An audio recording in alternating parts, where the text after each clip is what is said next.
For our first part in our Google Classroom, we're going to be finding which circle has more.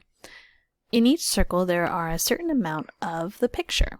You're going to count how many are in each circle, and then you're going to show me by typing in the number. So let's do the lines together.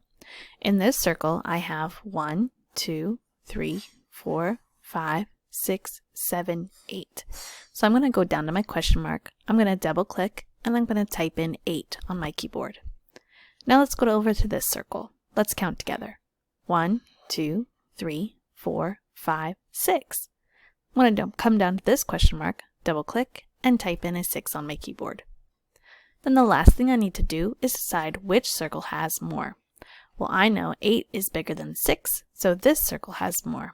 I'm going to click and drag my check mark over to the dark gray box to show that this circle has more. There are 10 practice slides for this skill. When you get to the next skill, watch the direction video on what to do.